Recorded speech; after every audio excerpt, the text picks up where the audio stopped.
All right, getting dirty already. You guys probably don't even know what I'm working on. Okay, yeah, it's this thing. Oh!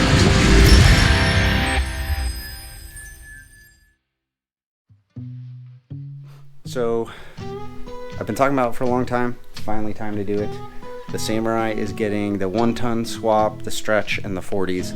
Still staying on leaf springs for now, until it fits the budget to do something cooler, like air shock, coilovers, I don't know. It's hard to imagine this thing on those, honestly, because I've wheeled it so long on leaf springs. I'm gonna do XJ springs right now, so I'm just gonna give like a little bit of an overview of what I've done so far to this part of the build, the Suzuki build 2.0. Just kind of go over some of the basic plans. So first of all, let me start off by saying, if you are a Samurai purist, this is not the build for you. Okay, this one's gonna hurt your feelings, but we're building another Samurai for Frankie. I already have this whole build series. I've really just wheeled the heck out of this thing in its stockish form, and you know, it's time to grow. I want more of a buggy. My end goal for the Samurai was to eventually just slowly acquire all the parts to have like a Samurai based buggy. This isn't gonna be it, but eventually we'll get there. You know, it's stepping stones. So, you know, we got a budget. I don't want to just not wheel for a couple of years while I save up and build. I want to just wheel it the whole time and constantly make upgrades. So that's what we're doing. This side, haven't really done anything to it yet. It's missing a flare, and you know, we pulled the rear axle.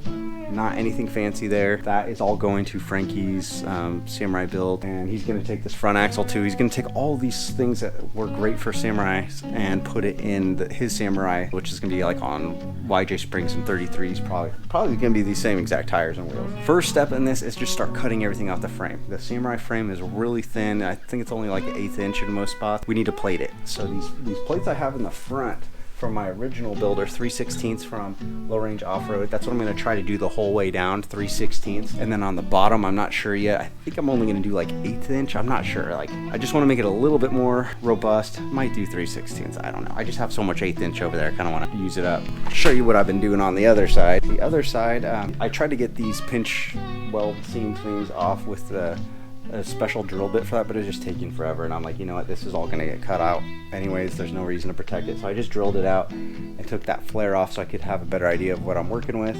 And then we are cleaning up the frame right now. It just takes forever to cut this stuff off, so back to that. We'll start plating. I'm not a very clean builder, so the garage is gonna get thrashed, and then, you know, every couple of weeks I'll go through and deep clean it and then just start all over. So I had a lot of people tell me that I shouldn't go with this style rock slider for the Samurai, because if I hit a rock hard enough, it's just gonna push up into the body. Well, I think you can run these as long as you reinforce them to the frame, but the problem is, if you look at the bottom, there isn't a lot of room on there to run something down to the frame, and I just never got around to it. Well, finally, one time on the Rubicon, I came down on a rock really hard right here.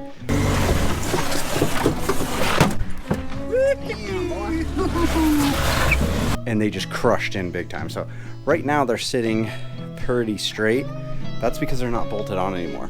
And now you can see this big gap, especially up there. It just crushed that whole thing, and see all that primer on the bottom? That's where it used to sit up against, and there's a crease in this door now. It's all really hard to see on camera, but you can kind of see it goes in right there. This part of the body's like ruined now if you wanted to have a clean Samurai. That, along with these jack nuts or whatever the heck they call them, that you put into the body and then screw into, nightmare. Really hard to get these out. On this side there was 2 that I couldn't get out. I would not want to mess with those ever again. So like I said, if you're going to tie it into a frame or a roll bar or something, if you could, I would say go with it. If you're not going to wheel very hard, or maybe you just want them for a step, go for it. Otherwise, you might be better off going with the frame mounted ones, because this gap right here, that's straight right there, and this is the gap now. Push the body in that much. Really just can't capture it on camera, but gnarly bend. Now I think what I'm going to do is probably try to do like a boat side or a mini boat side for the Samurai. It's slowly turning into a buggy, so there's gonna be some cutting coming.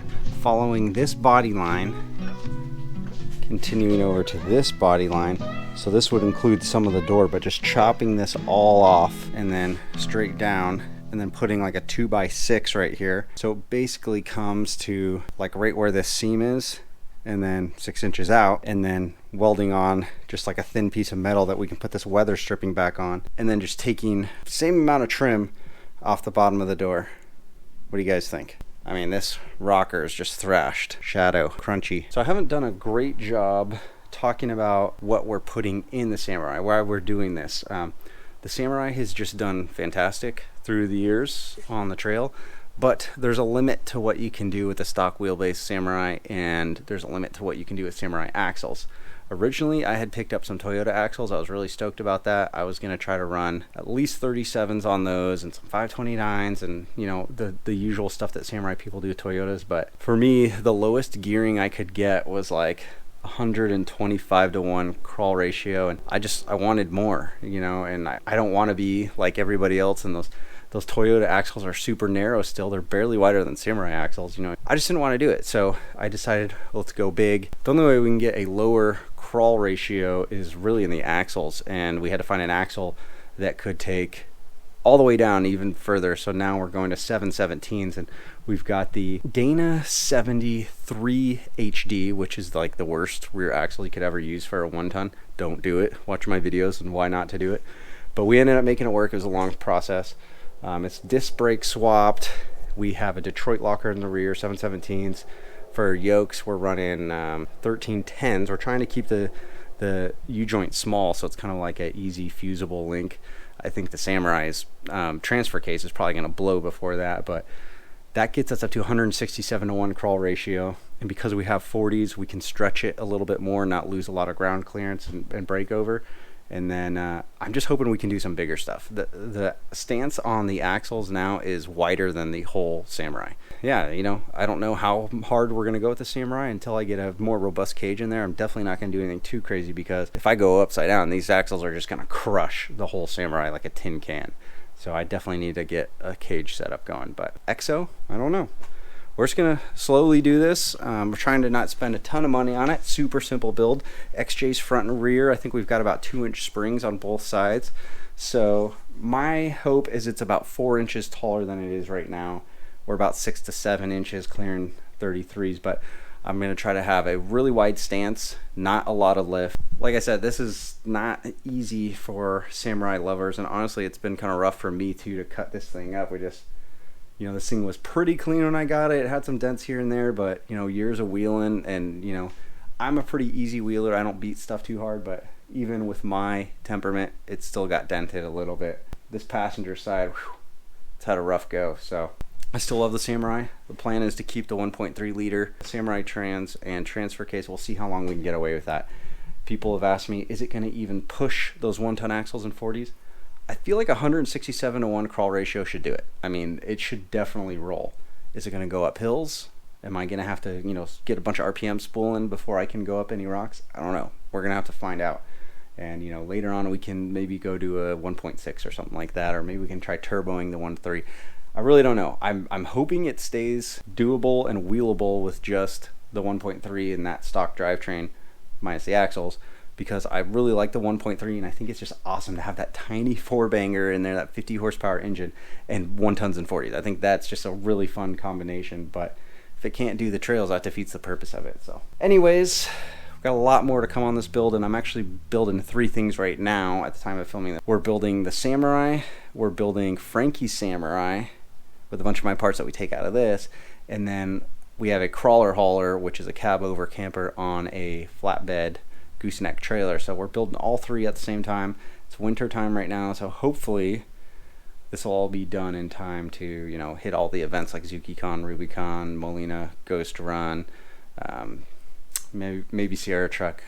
We just want to get this all done, and it's a long process. I'm super busy with work. Neighbors hate me. It's nighttime and I'm out here grinding and stuff, but gentleman's hours. I try to be done before 8 p.m. Is that too late for some people? I mean, my kid goes to bed at 8, so. All right, wish me luck. I'll take whatever you guys have to offer in the comments. I mean, constructive criticism is always the most helpful, but if you need to, you know, put a curse on me for cutting up a Samurai, I'll take it.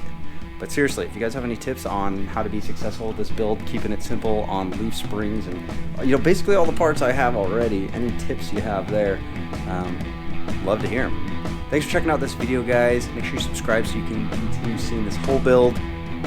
See you guys in the next episode.